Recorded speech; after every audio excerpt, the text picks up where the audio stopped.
Boa noite, Floripa, boa noite, Brasil, boa noite, mundo. Eu estou Eustáquio Patunas e este é o programa Vida Inteligente.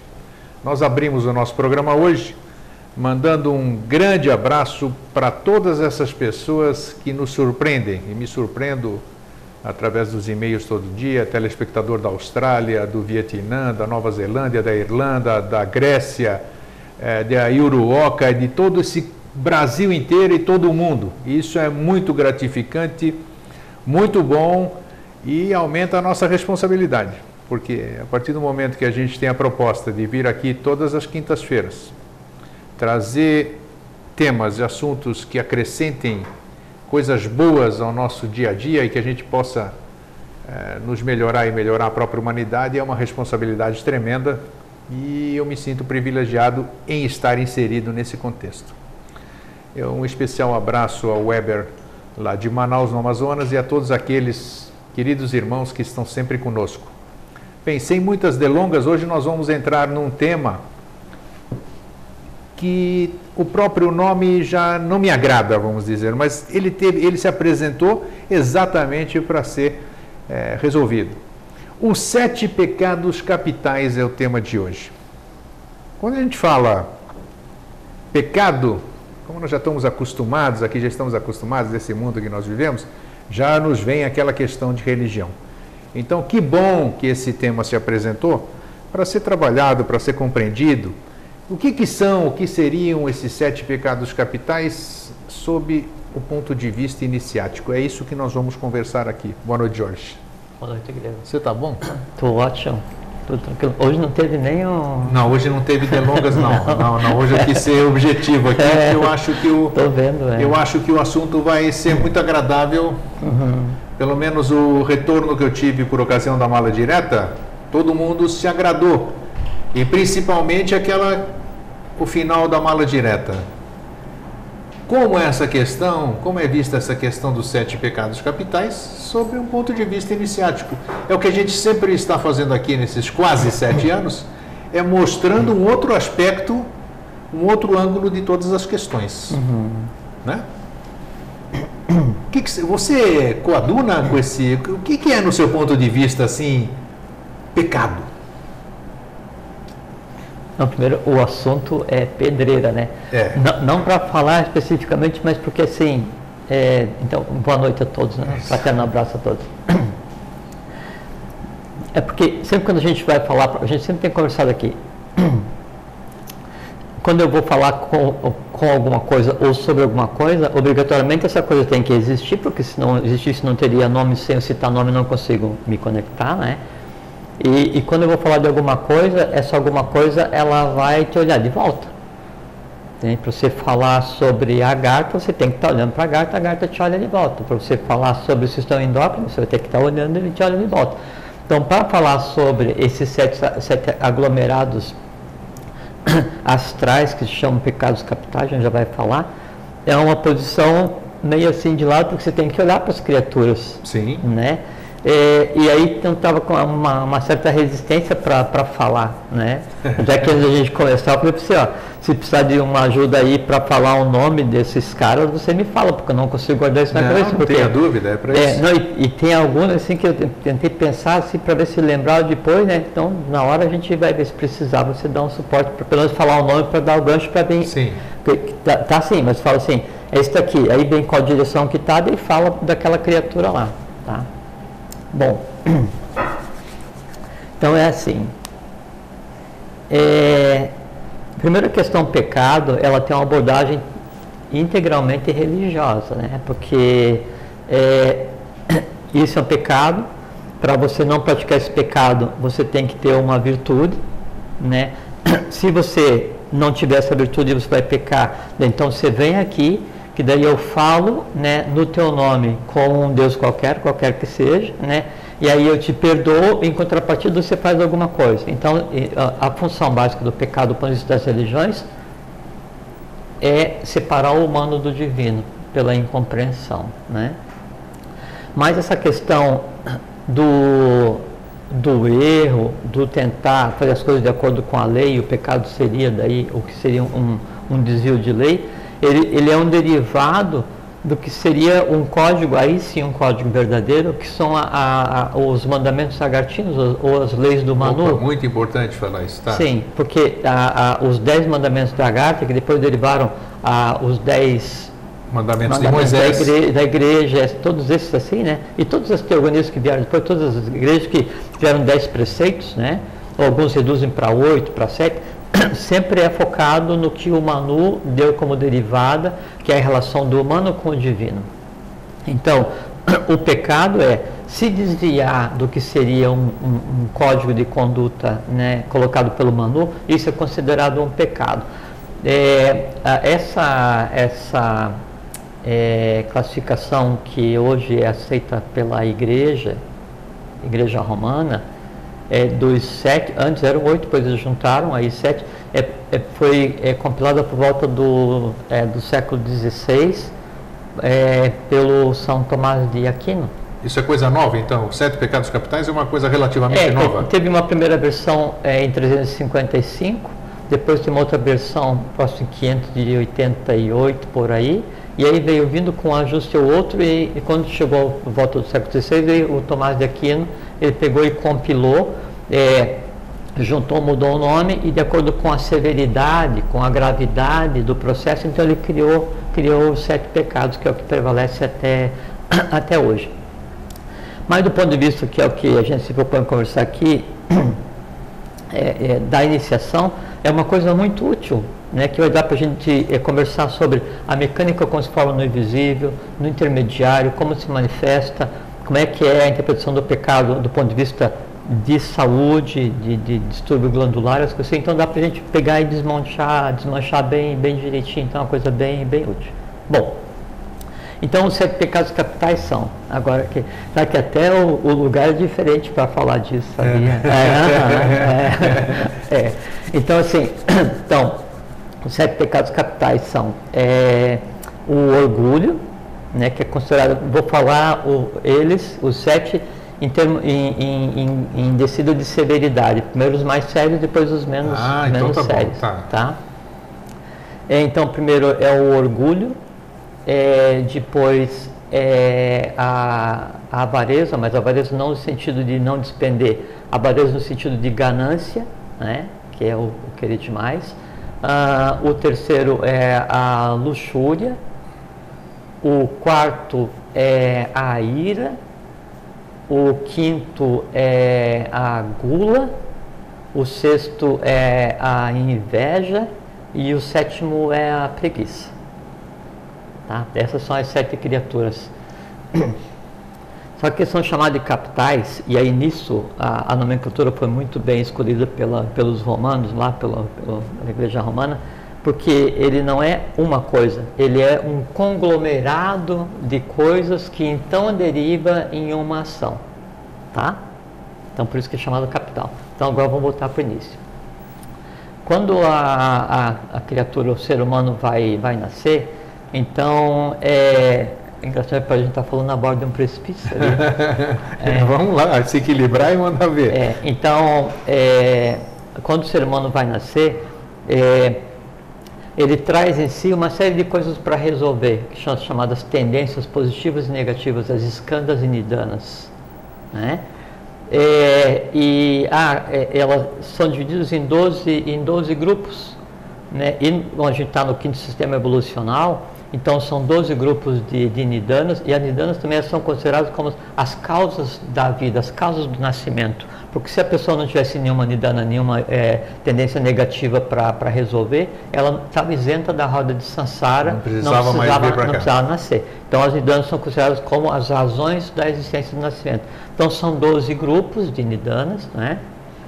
E são 12 grupos porque nós estamos no 4º sistema evolucional, com 5 sentidos desenvolvidos, desenvolvendo o 5º adequadamente, né? E aí mais 7 estados de consciências para cada um, então 7, 12, então eu tenho 12 grupos de skandhas e nidanas. Há mais 2 grupos acumulados, então se diz que da parte negativa são 14, positivas são 12, mas a gente já vai falar a respeito. Na hora que a criatura vai ser engendrada, que o ser humano vai nascer, então essas tendências elas se aproximam para ser resolvidas, e as skandhas e nidanas é o que comumente se chama de karma, né? Então o karma são as coisas que eu trago para resolver. Que coisas que eu trago para resolver? Tendências positivas e tendências negativas. Essas tendências podem vir a ser, são tendências, e por isso que a função de transformar a vida energia em vida consciência é fazer com que a tendência negativa seja sublimada e transformada em positiva, tá? Então, esse conjunto de nidanas é que vai determinar aquelas escolhas kármicas, né? Que mãe, que pai, que família, que nação, que época, complexão física, tudo vai ser determinado a partir desse conjunto de coisas. Engendrada a criatura, então fecundada, o que vai vir a ser, esses 12 conjuntos de tendências vão se agrupar numa parte muito específica do corpo humano. Tá? Então agora vamos nessa parte específica do corpo humano. Então, o corpo humano é feito do físico que a gente vê, do vital, que é o que dá o ânima, que é o que anima o corpo físico, do astral, que é onde está a parte das emoções que nós temos, o corpo astral, da mente concreta, que é onde está a parte de conhecimento, que é a mecânica, onde é que está a razoabilidade, a decisão, as coisas assim, que são as 4 partes mais densas, e as 3 partes mais sutis, então daí são Atman, Buddhi e Manas, né? Atman e Buddhi não tem tradução ainda para o português, e Mana superior por ser traduzido como mente abstrata, tá?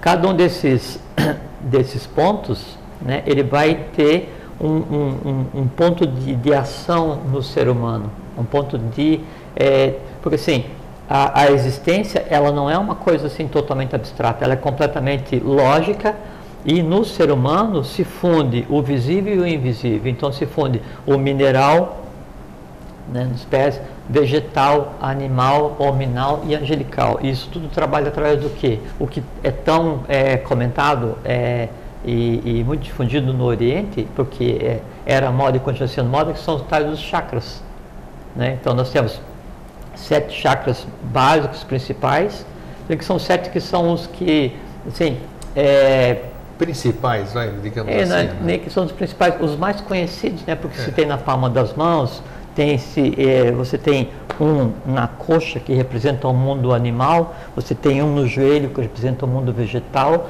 e um na sola dos pés, que representa o mundo mineral. Então o ser humano tem mineral, vegetal, animal e hominal. Então o homem não é um homo sapiens, o homem é um homem cósmico, né? Então, porque eu tenho em mim o reino mineral, quando eu falo reino, eu falo o universo mineral, o universo vegetal, o universo animal, e o universo hominal se desenvolvendo e o angelical por se desenvolver. Isso então age nesses principais. Quais são os chakras principais?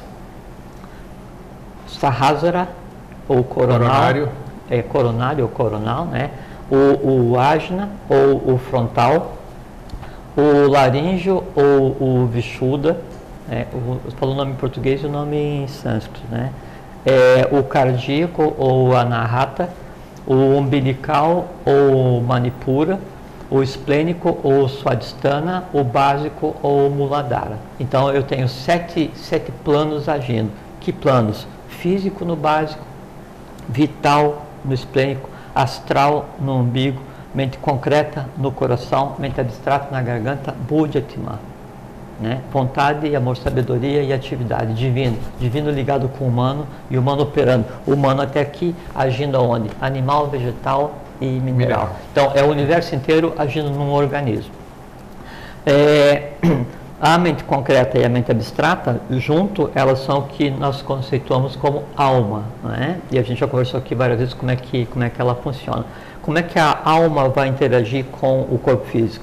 A evolução, ela não acontece de baixo para cima, ela é de cima para baixo também, né? Então é como que eu mesmo, que estou em evolução, né? Eu, ser cósmico, vou interagir com o meio no qual eu estou agora, com o meio mais denso, através do veículo físico, que é o corpo humano. Então nós temos os 5 sentidos, que daí quando interage com o mundo são os ginanendriyanas, nós já conversamos, né? Então eles geram impressões. Como é que gera impressão? Tudo que eu olho, ou toco, ou sinto, o odor, ou como, ou ouço, ele vai gerar uma imagem. Essa imagem que é gerada são os sansaras. O conjunto de sansaras, se resolvido ou não, é que depois vai determinar um conjunto de skandhas e nidanas, que é o karma para a próxima encarnação.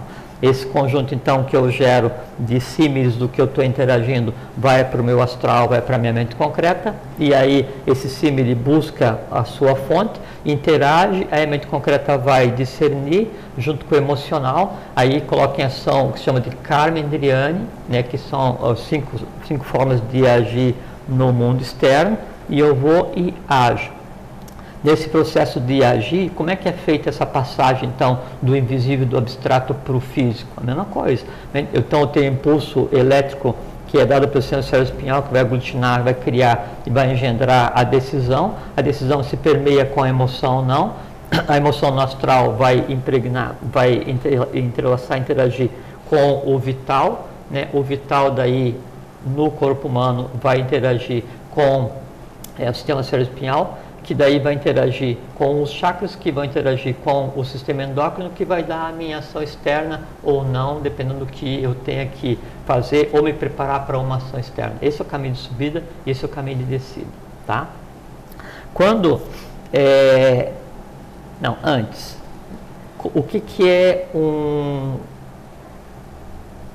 um conglomerado que daí vai originar o que se chama de pecado capital? Vou ficar olhando no horário para dar bem certinho o que a gente quer falar, tá bom? Então, pecado tem alguma etimologia que você conheça ou não? Não, é quase assim, pecados é praticamente a mesma coisa. A mesma coisa, é porque foi um termo criado para isso. Sim. Especificamente, não tem nada que derive. Então, cada pecado capital, ele é um conglomerado que vai ficar em determinada camada do astral. Vamos imaginar o astral assim, como se fosse nesse negócio de luta, ou de boxe, ou qualquer coisa assim, você tem que separar por categorias. Sim. Os mais pesados, os mais leves, ou por idade, ou esse tipo de coisa assim. No astral, a gente fala assim, o plano das emoções, mas não é assim, uma grande redoma ou um grande cercado, onde ficam todas as emoções ali se digladiando, não é assim que funciona. Então, cada uma emoção, ela tem um corpo físico com densidade diferente. Então, por exemplo, assim, a erotização ou o amor passional, ele tem um corpo, mesmo no astral, né, muito mais denso, né, e menos amplo do que um amor universal. Então, o gosto por refrigerante é diferente do gosto por leitura. O gosto por música de pancada como é que chama? Sim, heavy metal. Essa assim. Então, o gosto por uma música dessa aqui, ele é diferente do gosto por música clássica. Apesar de ser gostar, o plano de existência deles, dentro do plano astral, que são 49, 7 vezes 7, é diferenciado. Cada um desses então, no astral são 49. Esse 49 é dividido por 7. Desses 7, ali então, tem aquela horda de coisas. E cada um desses 7 planos do astral, aí então ele vai agir em uma das glândulas do sistema endócrino através de um chakra. Agora me diz uma coisa para você. Estamos chegando lá. Eu quero uma pergunta é o seguinte. Esses são 7 pecados capitais. O 7 já é significativo. Sob o ponto de vista da lei, existe algum sentido nisso aqui que você citou por ordem de importância, inclusive? Esse padre, o Papa, sei lá quem foi, que determinou, e até São Tomás de Aquino acabou de consolidar, ele teria sido inspirado, ele inventou isso aqui, tem alguma relação com a conduta perante a lei ou não? Como é que a lei vê isso? Você pergunta e depois eu sigo. Vindo de Tomás de Aquino, dá para dar um certo crédito, porque ele tinha um conhecimento iniciático. Opa, importante isso, né? É óbvio, me parece óbvio que quando isso foi criado junto com a Igreja Romana, foi só para incutir o medo, a punição, não tinha a cobrança. Nada de lei no meio. Não, e até tem uma coisa muito interessante que é assim, deixa eu fazer um parênteses. Então, uma senhora mandou um e-mail dizendo que, ou foi você que mandou, não sei, que era para falar dos pecados, né, e também falar da virtude, que é o contrário do pecado, né? Por exemplo, assim, vamos supor, um pecado capital é ira, a virtude contrária à ira, Não existe virtude contrária à ira, porque a ira é só um desvio, né? Exatamente, porque assim, ó, se você, né, tem um desvio, né, e a ira, né, ela causa um desvio glandular para mais na tireoide paratireoide, que está no laríngeo, né, na suprarrenal, que é quem vai alimentar a vitalidade do baço, e também na pituitária, onde é que é a sede da alma. Então, se eu tenho um desvio, né, uma produção de substâncias em desarmonia, quer dizer, e essa produção de substâncias, esses hormônios que vão ser produzidos desacertadamente e que vão inundar o corpo humano gerando a reação, para que o hormônio seja produzido nessa glândula do sistema endócrino, eu tenho que receber o impulso desagregado do chakra, que vai rodar desagregadamente, porque ele vitalmente está complicado, né? Porque astralmente naquela região eu tenho um acúmulo de seres, né? Dores, amores, horrores, o que seja, que faz com que isso então desça até se transformar num hormônio que vai ter uma causa externa.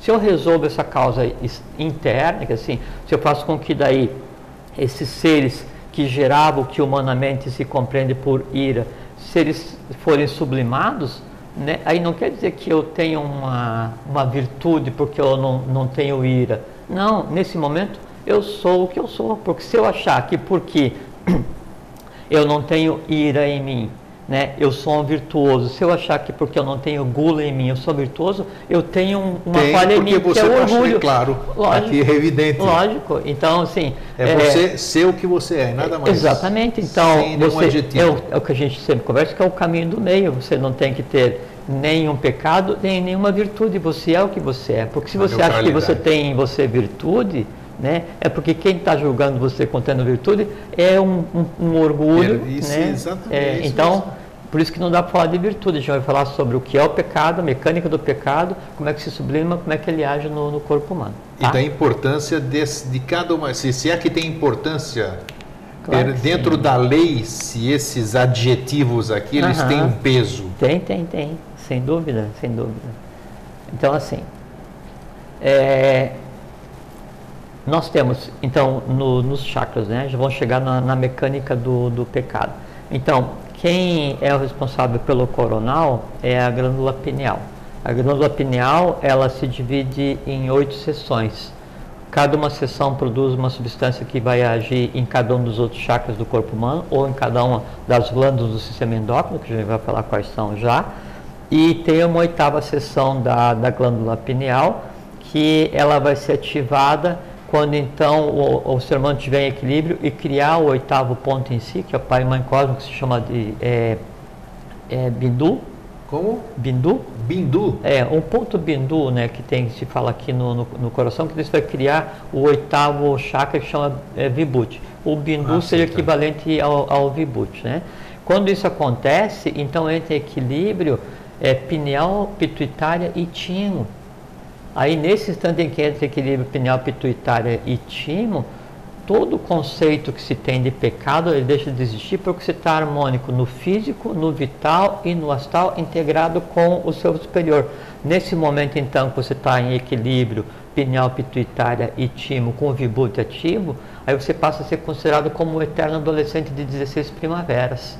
Então, se fala que os Kumaras são os eternos adolescentes. Não é porque ele vai ficar com 16 anos sempre, porque eles têm milhares de anos. É porque neles vibra o sistema endócrino em equilíbrio, onde o Vibhuti está ativo, né? E onde segrega daí a 8ª substância, que se chama de quintessência, que seria um hormônio que teria o nome de amor universal.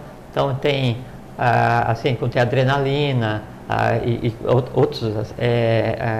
a tiroidina, outros hormônios produzidos por cada glândula, né? Quando tiver equilíbrio, então... Isento de emoções, vamos dizer. Sim. Um corpo... Desconhecendo. É um corpo neutro. Isso. Seria isso. E dá a impressão, até que eu já falei aí em programas anteriores, que dá a impressão da pessoa ser fria, né? Ela passa uma impressão diferente, né? É neutra. Exato. Mas a nosso ponto de vista crítico, ela é fria. Sim. Sem emoções, uma pessoa sem emoções. Quem analisa o neutro como frio é o astral, né? E o astral, Exato. Quanto mais confusão, melhor, né? Isso. E quanto mais denso o astral, mais confuso Só para ver como a gente erra muito no julgamento. O julgar já é um erro, né? Então aí a idade das 16 primaveras do Kumara, ele segrega porque a gente tem assim, já vamos voltar à questão do Kumara. Nós estamos fazendo vários pedaços, depois vamos emendar para chegar no que a gente quer. Então, o conceito de vida, ele é baseado, nós já conversamos aqui outro dia, em 3 conjuntos de elementos alquímicos que são colocados no corpo humano. Bom, primeiro com relação a elementos, então nós temos ouro, prata, cobre, mercúrio, ferro, estanho e chumbo. Por isso que transformar chumbo em ouro é transformar as tendências básicas do raiz em ouro, que é tendência divina do Sahasrara, tá? Aí então, esse processo de transformação, ele tem que passar por um processo que seria assim, quer ver? Tem alguma coisa a ver com a alquimia interior ou não? Essa é a alquimia interior. Essa é a alquimia interior. Essa é a verdadeira alquimia. A Magna Opus, o Summa Materia, o Lapis Philosophorum, é exatamente fazer com que o chumbo se transforme em ouro no próprio indivíduo. Isso acontece no intervalo, no meio, né, no umbilical. Okay. Bom, então cada um dos chakras, ele está ligado a um metal e está ligado a uma glândula. Então, pineal, pituitária, tireoide e paratireoide, timo, pâncreas, suprarrenais e gônadas. Tá?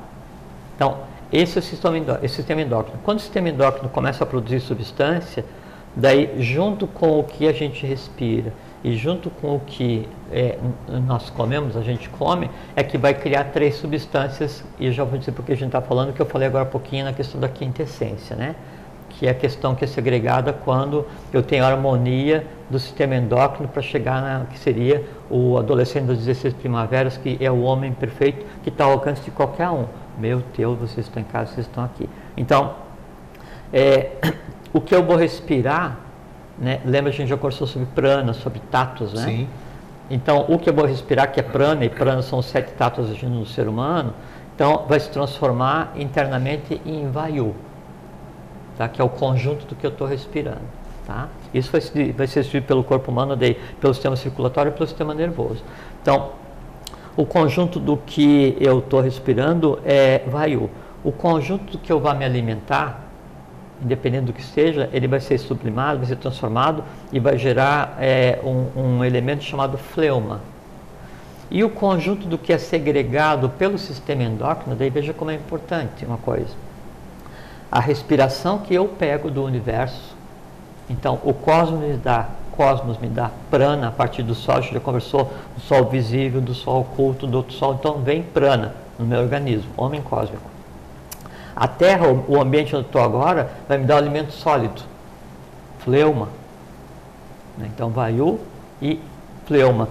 E o sistema endócrino me dá um alimento também alquímico que vem da parte invisível de mim mesmo. Mente abstrata, mente concreta, astral, vital, interage, chakra, sistema endócrino, cada uma glândula vai pegar e segregar seu hormônio e lança na corrente sanguínea. Então, vayu, respiração, fleuma, alimentação e bilis, que é o resultado do que o sistema endócrino vai gerar, né, ele vai dar o conceito de vida, e aí isso vai e se combina, e no coração ele gera uma outra substância chamada ojas, ou ojas, O-J-A-S. E essa que daí então vai alimentar e tornar íntegro o ser humano no físico, né, no vital astral, mente concreta, e no espiritual, que é o que permite essa conexão, né, do ser humano como unidade sétupla.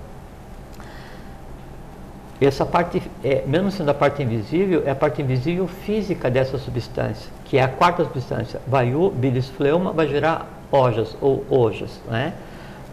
E aí, quando essa substância, ela adquire consciência, aí se fala que é a quintessência. Aí vem o termo quintessência, que é o que tem no grau. É a quintessência divina. Então, é a consciência do extrato do que me dá o cosmos, né, a minha parte invisível e o mundo físico. Então, quando eu tenho daí o sistema endócrino em equilíbrio e aí, por decorrência, a proteção endócrina e equilíbrio tende, então, vital, astral, mente concreta, mente abstrata, tudo entrelaçado. Então, a quintessência passa a agir no indivíduo e o timo, que é a glândula da criança, da inocência. Por isso que se fala que o Joshua dizia que o reino dos céus pertence às crianças, não a criança inconsciente, mas a criança consciente, que é o ser humano que já adquiriu consciência, um eterno adolescente de 16 primaveras. Então o timo passa a segregar esse hormônio da inocência, ou esse hormônio do amor universal, e é o que se chama de samadhi, estado de Cristo, do Cristo, o que queira, iluminação, aí é o que se está perpetuado. Mas bom, quem está ouvindo isso aqui está achando que isso aqui é só coisa de iniciado, ou tem que estar escondido. Não, eu quero saber como é que o mortal comum alcança isso com... nós falamos agora sobre algumas partes da mecânica para chegar na questão dos pecados, né? Sim. Bom, primeiro, o que a gente conversa aqui é conversado por seres humanos, para seres humanos. É verdade. Não é? Sim. Então não tem nada de segredo, nem de secreto, nem de proibido, nem de iniciado, nem de adepto. Não tem aqui ninguém nem iniciado, nem terminado, nem adepto. Nós somos discípulos, peregrinos, sabe? Então não tem diferença nenhuma. E o que a gente faz aqui é tentar desmistificar e mostrar a coisa de maneira mais clara, para que vocês vejam que nada desse discurso assim que o universo está lá em cima, não sei o que, e nós aqui embaixo, existe porque a gente tem a impressão que o universo está lá em cima, porque a gente pensa que a Terra, onde a gente bota o chão, ela é o piso do universo. Você está no piso, né? E o céu está lá em cima. Nós não estamos no piso.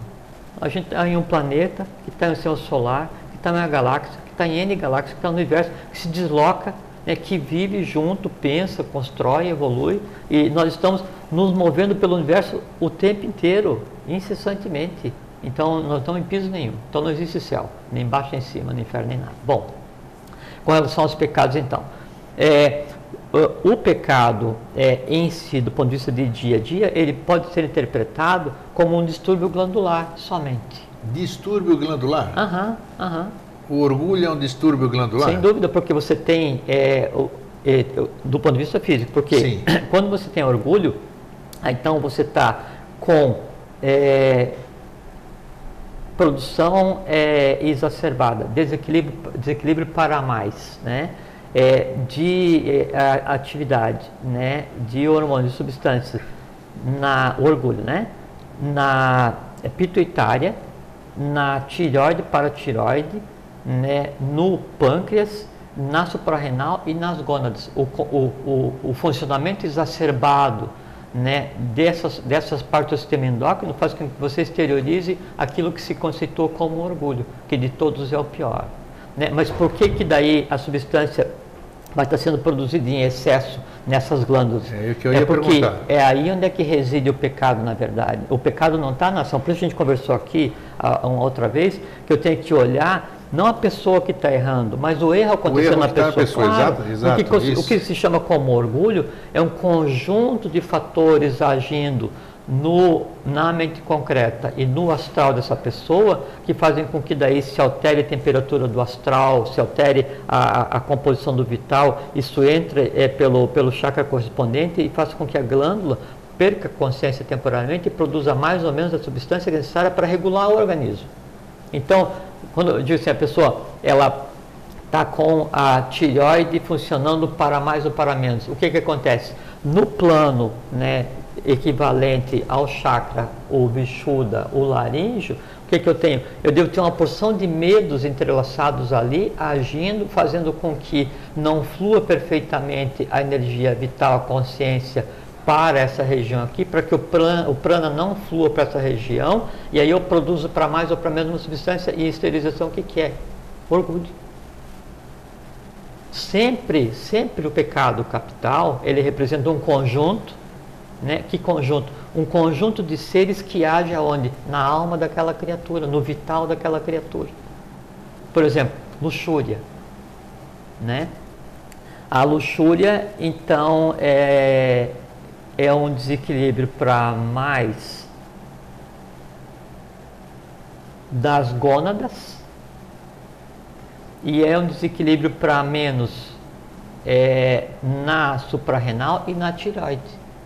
Então isso faz com que, como eu estou com desequilíbrio para menos nessas duas partes aqui, eu vou ficar mais indolente, mais mole, mais preguiçoso. E nesse meio termo criado, as tendências negativas que eu trago ligadas à questão da sexualidade, elas se exacerbam e a tônica da minha vida passa a ser sexualidade. É um pecado capital chamado luxúria? Não, isso é derivado de uma condição que tem nessa pessoa. E qualquer pecado que exista no ser humano, que ele cometa, ou qualquer ação que ele execute no mundo físico, ela pode ser resolvida com vontade, amor, sabedoria e atividade. Vontade, amor, sabedoria e atividade. Ketimã Bodhimanas, né? Outro exemplo, então, tem o orgulho, nós já falamos, depois tem a ganância ou a avareza, né? Que é o segundo pior, e a ganância ou a avareza, ela é um funcionamento para menos. Isso é uma coisa muito importante, porque se você pegar e ligar, veja só, como é simples entender essa questão do o que a gente traz de berço para resolver. Se você ligar o tato que age em cada ponto do organismo, são 7. O chakra que está correspondendo a cada uma das glândulas do sistema endócrino, que a gente já conversou aqui agora, que são 7. O elemento, o mineral que vai estar agindo, o metal que vai estar agindo em cada um desses 7 pontos. Né? E entender qual é que é o processo de formação disso no astral, você sabe exatamente qual é que é a mecânica. Tanto é que, assim, Paracelso, ele fazia cura de qualquer doença usando exatamente esses metais. Porque se eu sei que tem ouro, prata, cobre, mercúrio, ferro, estanho, chumbo, né? Então se eu estou com deficiência de ferro, né? Eu estou com uma doença derivada de uma deficiência de ferro, mas tem que ver assim, ó, na verdade, o que é que está naquele ponto em mim que está fazendo com que aquela glândula produza menos ferro do que eu necessito. E aí gera o conceito de doença. Então, os pecados capitais estão intrinsecamente ligados à questão das doenças, estão intrinsecamente ligados à questão do que eu trago como skandha e como nidana, com tendência positiva e negativa para ser resolvido. Então, o pecado em si, que a gente está usando o termo aqui, não é um pecado, é um aprendizado. O que tem que acontecer? Então, eu estou com um desnível, né, no astral, o astral totalmente conturbado, não é? Aí tem aqueles grandes aglomerados de seres assim, então eu tinha um amor não resolvido enquanto criança, um amor não resolvido enquanto adolescência, uma frustração, um medo, uma dor, não sei o que e tal. Isso se entrelaça, esses seres vivos todos, né? Em um determinado ponto, que vai ser equivalente ao quê? Aqui, no astral. Né? E aí vai impedir que flua perfeitamente para cá o prana. Não vai fluir perfeitamente o prana, não vai passar pelo chakra, não vai fazer daí o suprarrenal funcionar, eu não vou produzir a substância adequada e vou ficar em desequilíbrio. Aí surge então, num corpo em desequilíbrio, né, aquilo que gerou o desequilíbrio, que é aquele conglomerado de seres que se alimentam. Krishna fala uma coisa muito interessante sobre a questão da luxúria. Ele fala assim, como interessante. Ele fala assim, a luxúria quando não satisfeita, ela se transforma em ira. A luxúria, ela é insaciável e na sua insaciedade se transforma em um demônio, né? Não um demônio no sentido de infernos, assim, mas num conglomerado gigantesco no astral. E ainda Krishna dizendo, a luxúria tem que ser visto como um grande inimigo. Porque como aí esse conglomerado que existe no astral, essas tendências, elas vão e criam ambiência para que você fique sem força, apático, e aí nessa criar ambiência, então, esses seres que se alimentam da questão da erotização, da sexualidade, eles vêm esse projeto e tomam, fazendo com que o teu foco de consciência seja só em função disso, né? Aí, então se cria um ambiente para que isso aconteça. Nesse momento, é muito simples de resolver. Muito simples. Então você tem aquela tendência a fazer aquilo naquele momento. Vontade. Não é desejo. A vontade está acima de qualquer desejo. Então a vontade, eu superior, diz assim, não vou ceder a isso, não vou fazer isso, não está correto, não é justo comigo. Aí no exercício da vontade, você faz com que a alimentação daquele que está no astral, que desce para o vital, que desce para o sistema endócrino, que cria ambiência para que o erro aconteça, ela não aconteça. Então, a vontade, ela começa a transformar a origem disso. Sublima astral, agrega consciência, faz com que a mente abstrata se entrelace com a mente concreta. No fazer isso, eu crio a vitalidade de maneira com maior qualidade, ela flui perfeitamente pelo chakra, flui perfeitamente pelos nadis, cumpre o seu papel e a glândula produz adequadamente o quê? O equilíbrio. Deixei de ter uma tendência. Todas as coisas assim. E tenho certeza que todo mundo, eu já passei por isso, acho que todo mundo passou por momentos assim. Não, quer ver uma coisa muito interessante? A ira. Nossa.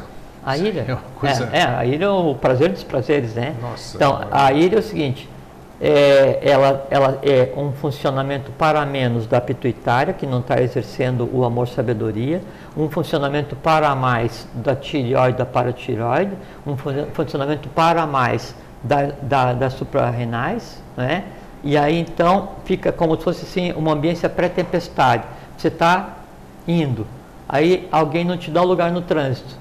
Não, é interessante. Aí dispara uma faísca. E as reações químicas, físicas que nós temos, né? Mas quem faz reação química, né, é o sistema endócrino, que vai gerar adrenalina, não sei o que, para baixo, compressão, altera o batimento cardíaco, titula a visão. Ruboriza. Exatamente. Então, e onde é que está a origem disso? Isso é um pecado? Não é pecado. Senão a criatura vai se sentir sempre assim, pô, mas eu só peco, eu sou um poço de pecado. Né? Subjugação. E tem um ditado nesse caso daí esotérico, não esotérico, que fala assim, que mesmo o homem justo peca 7 vezes ao dia. Né? Não é ao dia simbólico, mas não ao dia real, ao dia simbólico, mas que mesmo assim ainda existe, porque nenhum ser consegue eliminar todas as tendências 100%, porque dura lex sed lex. Independente de quem seja, está em corpo humano, está sujeito a karma. Está sujeito, todos eles, todos os maiores que passaram por aqui, avataras, bodhisattvas, todos aqui, todos, todo exatamente. Então, sempre a gente vê a coisa acontecendo, olha para a pessoa, o cara está tendo um acesso de fúria, ou então ele é ganancioso, ou então ele é orgulhoso. Você olha e pensa assim, putz, está com o sistema endócrino totalmente escangalhado. E você olha para ele e você deseja, né, que ele se equilibre. Né? Não criticando a criatura por que está fazendo aquilo, mas vendo o que tem nela para ser resolvido. Por exemplo, gula. A gula é um desequilíbrio para mais da tireoide, né? E do pâncreas. É muito interessante a questão da gula. Quando há um desequilíbrio para mais da tireoide e onde vai impactar a gula, aí o camarada é um guloso magro. Quando há um impacto, né, no pâncreas, né, ligado à questão da gula, daí a criatura é um guloso mais gordinho. Né? E todas as duas coisas têm a mesma fonte. Um desequilíbrio hormonal, baseado em 2 glândulas, né? E as 2 glândulas ligadas a 2 chakras, ou umbilical ou laríngeo, né? O Vishuddha, ou Manipura. E isso faz com que daí crie ambiência para quê? Para que eu não exerça a vontade e aquele conglomerado de desejo que vai existir daí nessas camadas do astral, do meu, do teu, de todos nós, elas tenham força para se manifestar e acontecer sem que a vontade haja. Então, se você exercitar, como eu disse agora há pouquinho, vontade, amor, sabedoria e atividade consciente, não existe como você incorrer em uma ação que possa ser classificada como isso que se chama de pecado, que de pecado não tem nada. Sabe o que é interessante? Eu estou até... As pessoas em casa devem estar reparando que eu estou mais quieto hoje. Estou mais ouvindo do que falando. Mas, em compensação, eu acho que é o programa, o tema, onde tudo aquilo que a gente falou nos 123 programas anteriores se combina no dia de hoje. Porque, assim, como é que você... Assim, por que a pessoa é gulosa? Abordando todos os programas anteriores no assunto. É interessante por isso. Que eu te falei que talvez a gente tivesse que conversar mais de um dia, porque assim, a gula, né, é assim, um grande pecado capital.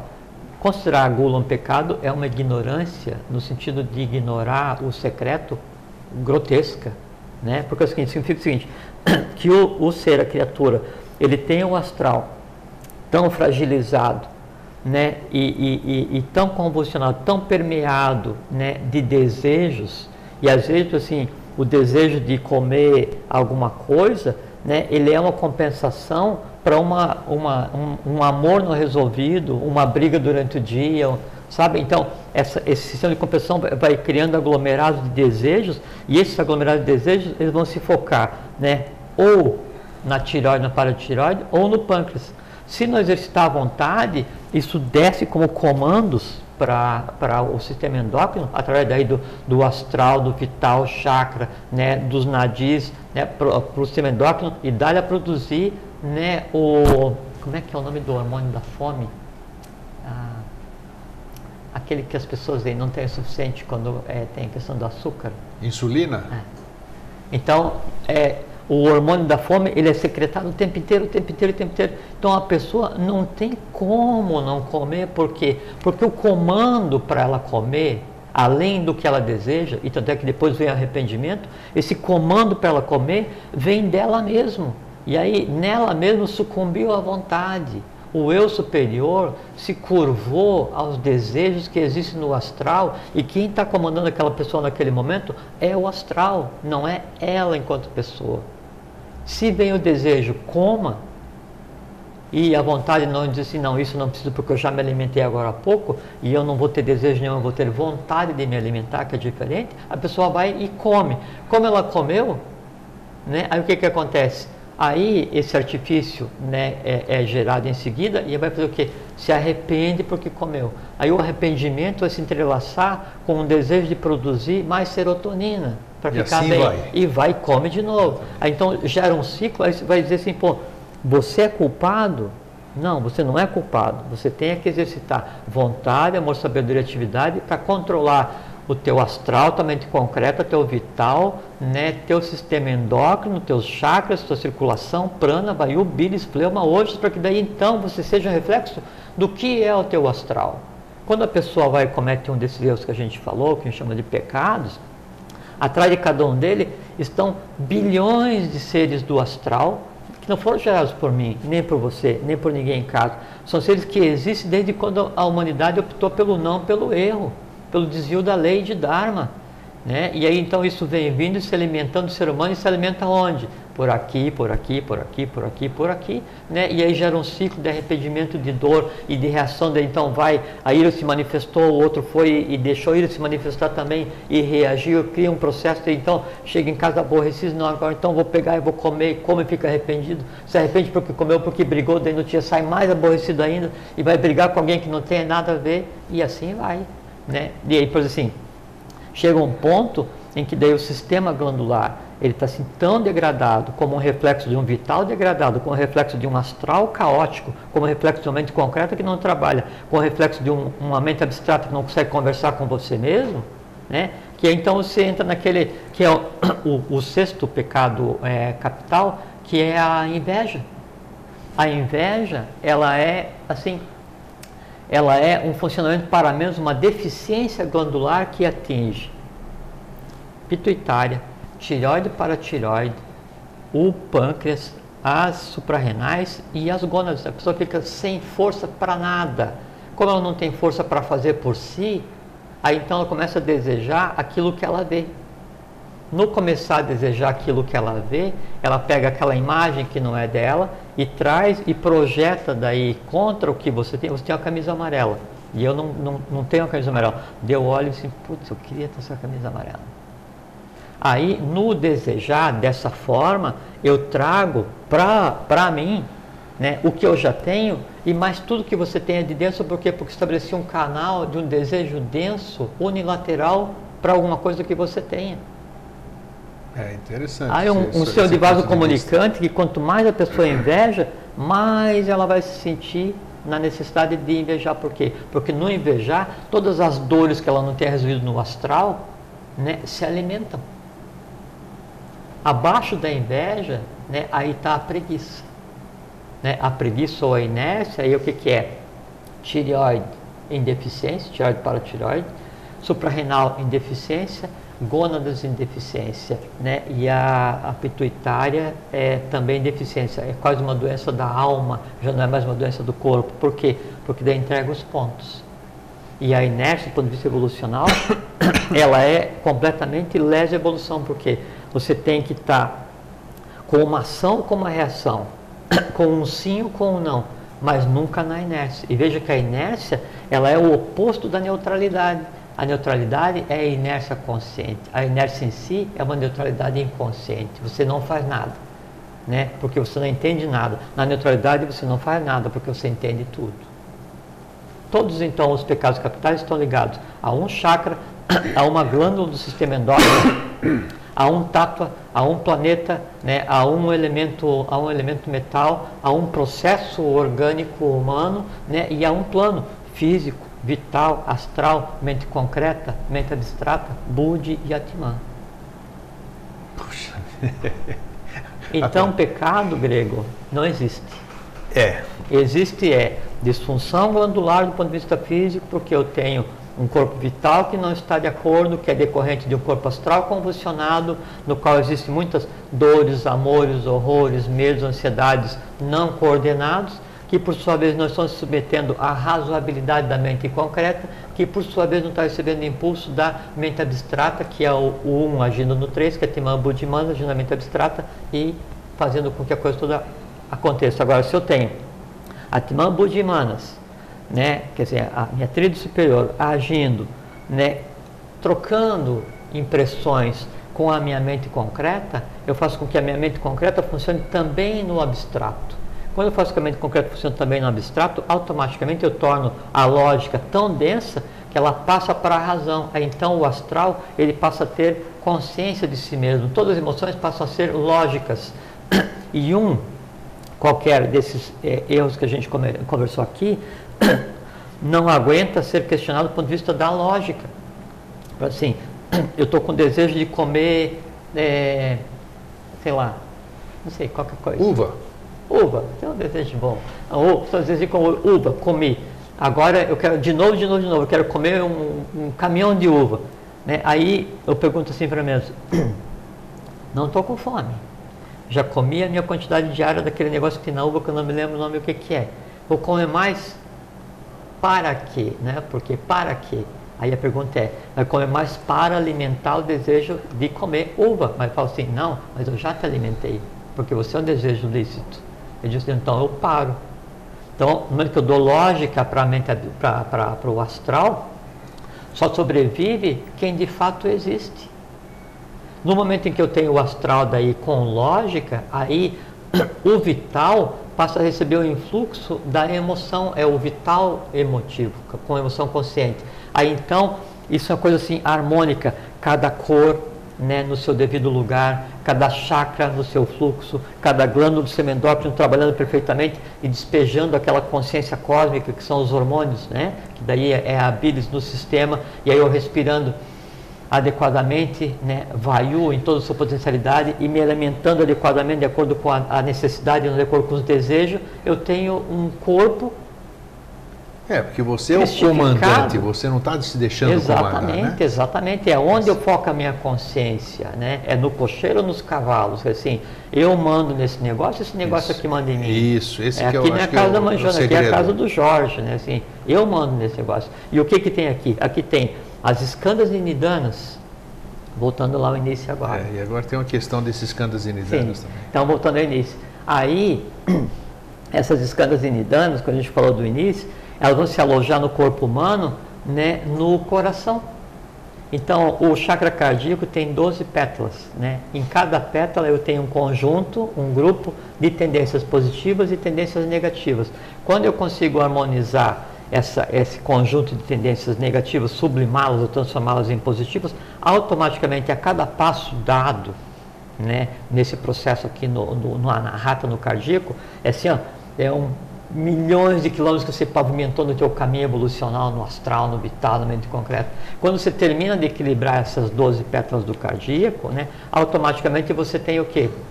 O oitavo chakra, ele é ativado, e aí então o equilíbrio que vem da pineal, da pituitária e do timo, passa a produzir o hormônio da felicidade, que é o hormônio da eternidade, que daí nos dá a condição de adolescentes de 16 primaveras, a condição da consciência plena, do cristificado, do ungido, do eleito, do iluminado, ou que coisa se queira fazer. E você vê que é muito importante porque a gente consegue ver que o conceito de pecado está intimamente ligado ao que acontece de invisível em cada um de nós. E se acontece dentro de cada um de nós, logo depreende-se que, por lógica, qualquer um de nós pode resolver tudo isso e mais um pouco se transforma naquilo que se diz que não existe, que é o adepto perfeito iluminado nos seres humanos. Escandazine, nossa senhora, ô Cronos.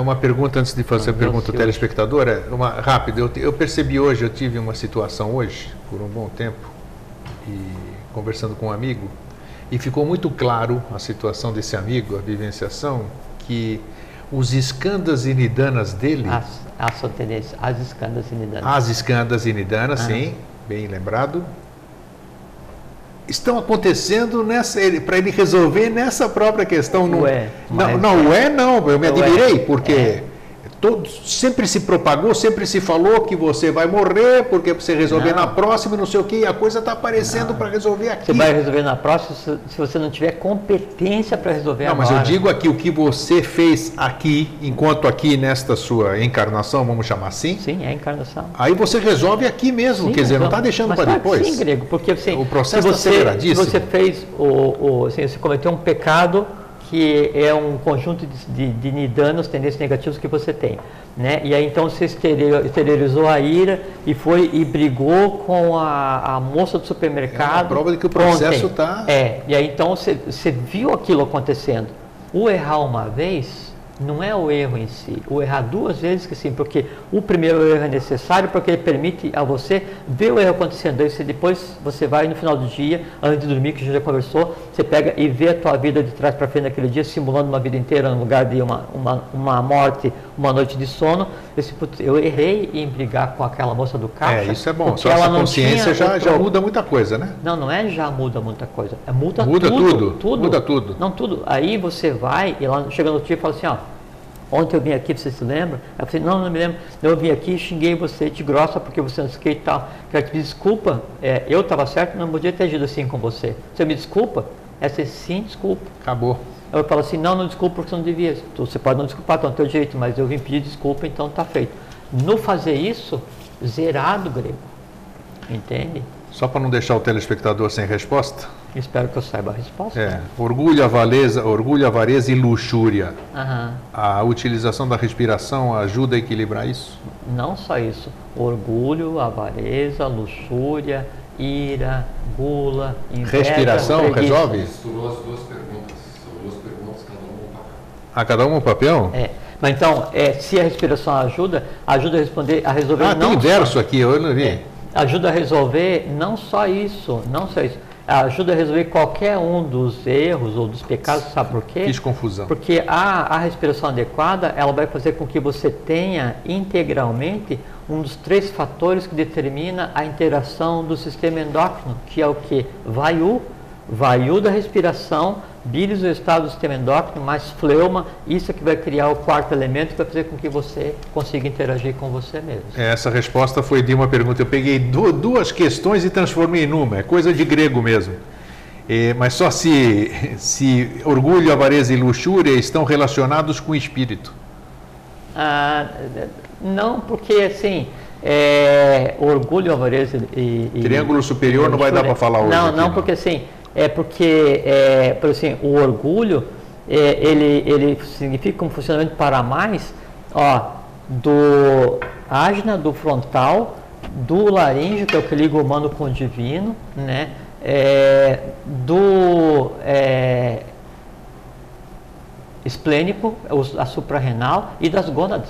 Então, cada um desses pecados, ele representa um complexo gigante de formas que existe, que daí não tem impacto só no divino ou no humano, tem impacto em tudo, porque assim, se tivesse um pecado, né, que ele fosse gerado, né, ou um erro que ele fosse gerado somente pela produção para mais ou para menos de uma substância do ambiente concreto, astral, vital, chakra, não sei o que, sistema circulatório, sistema nervoso, e aí afetasse só a pituitária, aí então sim, então isso é inerente à alma do homem, mas não. Geralmente a alma, ela sempre está cega na maior parte dos erros que a gente faz, e uma das coisas que você consegue fazer no resolver esses 7 grupos de pecados capitais é retirar os véus da alma para que ela consiga ver exatamente a vida, e a alma vê a vida, permitir que o espírito veja a vida através da alma, daí o homem é um só com ele mesmo. Maravilha, olha, eu acho que isso aqui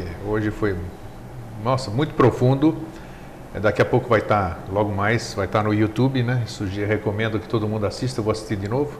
E durante a nossa conversa aqui já apareceu o tema do próximo programa, viu? Aqui.